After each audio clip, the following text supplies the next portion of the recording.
So good morning, Nicole. Nicole Sparshott, CEO for Unilever, Australia and New Zealand. And welcome here to my little humble kitchen. I invited you to have a Scandinavian fika. And fika means like a small little break that you normally take with your friends and colleagues and kind of have a little bit of a chat. Thank you so much for having me. I'm loving the idea of a fika. I'm going to bring it into Unilever Australia. Yeah. These 2 breaks a day with cinnamon rolls. Yes, I thought that we could have a chat around some important questions that both you and me share a passion around, and that is of course sustainability and climate change. Lately I saw also your big announcement around Clean Future. What is this Clean Future really about? Yeah, so look, at the heart of that Clean Future program is a sort of carbon revolution. We want to remove all of the carbon that's in those laundry product formulations that's derived from fossil fuels and replace them with renewable carbon. So we'll do that over the next 10 years. And what I love about that is it gives consumers the confidence that they can go out and buy really great cleaning products that have been done in the most sustainable way possible. I think that's really remarkable and such a fantastic direction, because I see that I myself are using different type of cleaning products every day. So to be able to kind of revolutionize that part is amazing. And we know that people want that. And it actually gets me also to think about that, how we in different businesses, what we used to do, maybe 10, 20 years ago, by actually going back and looking at the processes and then applying new technology and new knowledge, actually we can develop better solutions and products and also becoming even more affordable. Yeah.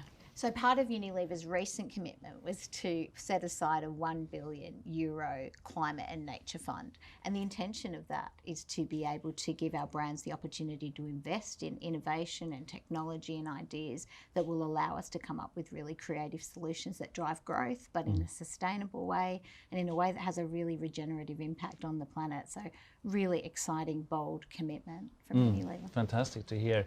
I think also we as big companies and brands actually can help to support to drive this change. And as a big company like Unilever, you have the possibilities to drive a lot of change. So are there some other areas than just in the cleaning part also that you're absolutely. Some of our recent commitments is that we're going to have net zero emissions in our entire end-to-end operations. So from sourcing raw materials right through to products on shelf by 2039. So that's 11 years ahead of the Paris Agreement.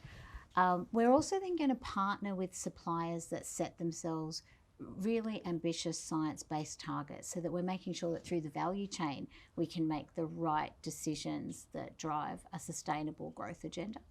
And in addition to that, ultimately we would love to have transparency of carbon footprint for all of our products, so that consumers can feel really confident that when they buy something they know exactly how it's been made and what the impact of buying that product is on the planet. And then plastics is obviously a huge one. It's a really, really big one. Yeah. Now at the moment, nearly 85% of our portfolio in plastics is recyclable, but that's not enough. So we've made some commitments around halving the amount of virgin plastic that we use by 50% over the next 5 years. That would take about 100,000 tonnes out of the environment. And then the nirvana really though is to use post-consumer recycled plastic. So things that have already been in the system and reusing them for different purposes. And we really want to drive that agenda. Ultimately, that circular economy is the ideal end place for all of us. It's very close to the agenda that we are also driving here from an IKEA perspective. And we try to put everything together in something we call the People and Planet Positive strategy. And when you were talking about circularity, I think that's really the direction for the future. But I guess you also are facing a couple of challenges when it comes to get true circularity going here in Australia. So it comes down to the fact that businesses should do as much as they can to be able to minimise waste in the system and find really smart solutions. but we don't quite have the requisite infrastructure here yet No, to be able to do that last mile execution of it to the nth degree. So I think this is where we do need real government support in making the changes to help us as businesses follow through right to the end of what we want to deliver. Absolutely. I 100% agree on that. We are driving now also the goal with zero waste to landfill. And I know it is possible, but it's not possible to do it only alone, like you say. And I believe also that in order to drive that change, maybe it also has to start on a community level, because in the end, it's also a change in behavior. I believe that we need to kind of help each other to put into place also. It's about sorting in so many more fractions than, you know, I'm coming from Finland, and there we have a bin for almost every single household waste fraction. And here I was a little bit shocked to see that we have like the green bin, the red bin, and the yellow bin, and that's kind of it. So. Is that sort of idea of a small change makes a big difference? If everybody can do their little bit to recycle plastics in the right way, then that actually helps. So yes, it does start with each and every one of us making those small changes even in the home, and then we need that followed through right through to the end of the system, so that, you know, people feel that their efforts are actually contributing to an end game. It's really an opportunity now to kind of do more or less like a reset and build back businesses better. It's really a great chance and opportunity. I also have seen that, I guess, when you're also talking with your friends and you know, when off work and so on, that I have noticed anyway that there's many more questions circulating around what is really important when looking for the future. People are not talking just now about what they want, but what is my need, and what's best for the family. And networks have re-established with people coming together, and also then talks around the climate change and so forth. So I see that's really, really positive, that the conversation has started there now, and we as leaders with big organization have an opportunity here also to kind of take that conversation and take that even further. Yeah, look, I think what the coronavirus has shown is the fragility of our economy, and climate change is a real threat to our shared stability as well. And so we've never seen so much government stimulus going into the country as we are right now. This is an opportunity for some of that stimulus to have climate action at its core. You know, we're a country that's full of sun, full of wind. Yes. We have an opportunity actually to really move forward to that net zero position by 2050 in a really material way. And so we need businesses, we need governments, we need NGOs, and we need the community to all step up. All But I think we together. have a great opportunity. Yeah, I think Yeah. we have this fabulous opportunity.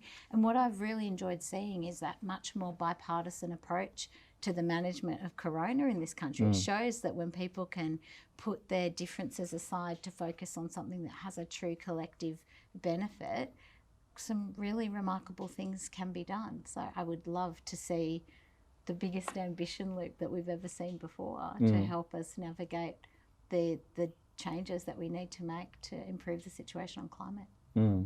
I think also this with we talked a little bit previous about that, about the affordability, how so great solutions exist and have always been available. If I talk, for example, making a green choice in a supermarket today, one thing that I have reflected on is that normally you need to pay a premium for that good choice, the morally right choice that you want to make. And I think here it's also a challenge that we need to continue to work on, that make all of the smart, good, environmentally friendly solutions actually really truly affordable. They should not cost more than the bad option. It should cost even less, so that more people can actually enjoy it. And that way, of course, I view it that you not only save the planet, but you also save your wallet, your private economy from that sense. So. Yeah, you really democratize access to those kind of products. It shouldn't cost the earth in so many ways, right? You know, it shouldn't be overpriced, and it shouldn't have a negative impact on the planet. So I agree with you. At IKEA, when I look at us here, IKEA in Australia, to be a little bit self-critical, I think we have been focusing a lot on our business, of course, the core business and what we're doing, and making sure that we are doing everything in an okay and a great way. But I think now it's the time for us also to step outside of our core business and actually join with the communities and also with the like-minded businesses in order to kind of get together around some important topics and start to drive the change. I think that the only way forward is actually together. Yeah, I agree. And also because, you want to set the bar high on ambition.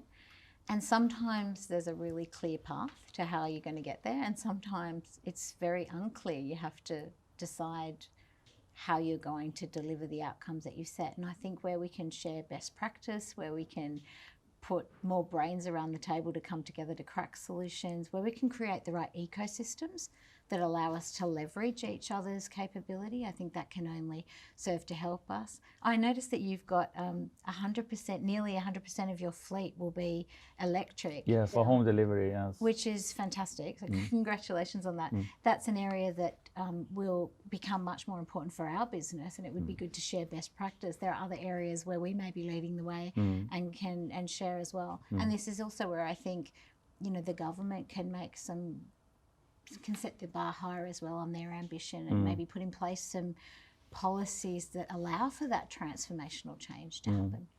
And I think this with electrical vehicles is an interesting topic also, and really in relation to the pandemic, where we have seen the enormous uptake on usage of online and home delivery. I think that's also shows again that when a shift happens, then suddenly it exposes also areas in the operation where it's really truly needed to happen some type of environmental revolution. And I'm thinking specifically on the home delivery part, and just yes, people have been flying less, and people talk about less CO2 emissions but on the other hand, there's been more trucks on the road than ever in order to deliver for home delivery. And here I think also we have high ambitions here in Australia and totally and globally, that by 2025 all home deliveries to go by electrical vehicles. But of course the preconditions are a little bit different. I know you've been just recently coming back from Singapore, where you spent a big portion of your life. I think there's other preconditions there, size of country, density of population, and then looking here at Australia, which is a continent and with big distances. So those are of course challenges also for us. But I like these things that when we make decisions, say no, we're going to go 100% in, and then that kind of drives also the innovation and energy and passion. I agree. We actually partnered with WWF when they released their recovery package, where they were calling for about $2 billion, I think, in government stimulus. But some of the areas that they outlined were really underscoring where Australia could take a lead role, so where we could actually drive innovation in spaces like battery-powered, battery exports for the rest of the world. Could we create a fleet of buses that is entirely electric and really reset public transport in this country? But that notion of we might not have all the solutions yet, but could we actually invest in the right innovation and the right R&D to not only solve the problem for Australia, but actually be a net exporter of this technology to other markets as well? And I think that's an exciting space for us. Yes, and I truly believe that there's an opportunity here for Australia as a country also. If you think about the wealth of knowledge, innovation that also already actually have been coming from Australia, and that to take a much more leading position when it comes with new technology for sustainable livings and sustainable solutions and so on. So, absolutely, yeah. So solar panels, I mean, the usage of solar panels here in Australia, we just recently launched Solstråle, which means like sun ray or sunbeam. So that is a package from IKEA and together with Solar Gain to make it affordable to put solar panels on people's house and the roof. But is in your operations, do you use solar panels somewhere in the... Well, I'll tell you, actually, in January 2020, so this year, we moved to 100% renewable electricity across our operations. Fantastic. Which we're really proud of.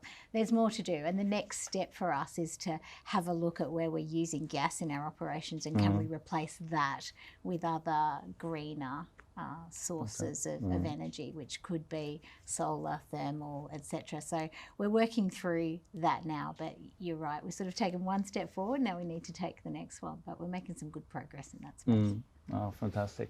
And in this, you just then came back and then the pandemic started and then we all had to do a lot of changes in the way that we meet, how we interact with co-workers and colleagues, etc. and so on. And has there been what have been some of the tough moments? So I took over this job 6 months ago. The day before lockdown was the day I started. Wow. So it was baptism by virus coming into the role. I must be the only person in Unilever that doesn't have a security card to our offices because I've not been to the office yet. So it's been interesting to get to know the team and across the organisation virtually.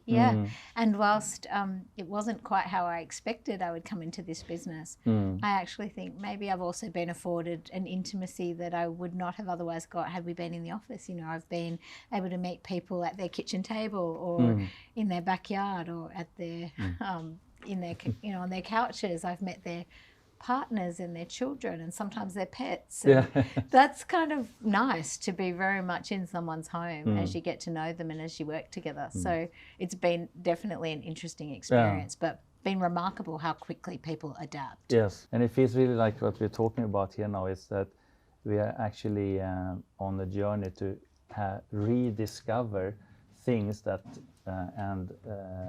things that are important, but maybe we haven't paid as much attention to it before. And it's interesting this how suddenly a crisis also can turn into an opportunity, and of course a crisis also stress tests any business, and then of course you suddenly kind of get down to the core of the things that what is really important, and like you say, the human value. So I also foresee that there's going to be another kind of mixed model of businesses going forward. Like I said, that's not just a static, this is where you work and this is your place and this is the head office and so, but actually integrating it in a much stronger and better way. I agree. And when you think about what this country has gone through, it's gone through bushfires and then floods and then COVID, drought. The Aussie spirit has never been, more heightened than ever before. That can-do mindset, that we'll get through it. We have each other's backs. We're all in. So I agree with you. I think actually we will see some of the very best of Australian humanity come through, and I hope we do.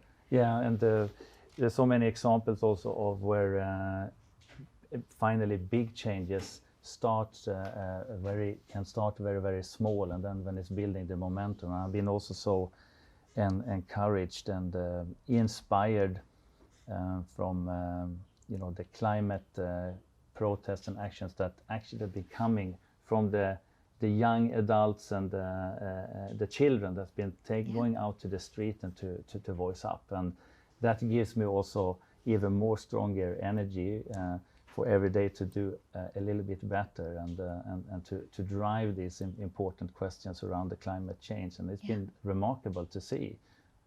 They will be the change agents of the future for sure. They're demanding it. And actually in Australia we're seeing that groundswell becoming very mainstream, that desire to now put a stake in the ground, deliver the Paris Agreement by 2050, and all get on with just making the changes that are required to just protect this beautiful country and this gorgeous planet. So yeah, you're right. But our children will be the ones that are biting at our heels, they're the ones that's telling us be to there. get on and do They're it. going to keep checking and check. They will. Are we doing what we should be doing? So. Yeah, that's right.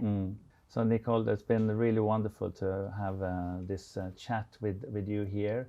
And so now it will be time we can actually not only smell the cinnamon buns, but we can actually take a bite from this one and see if you will approve of the baking.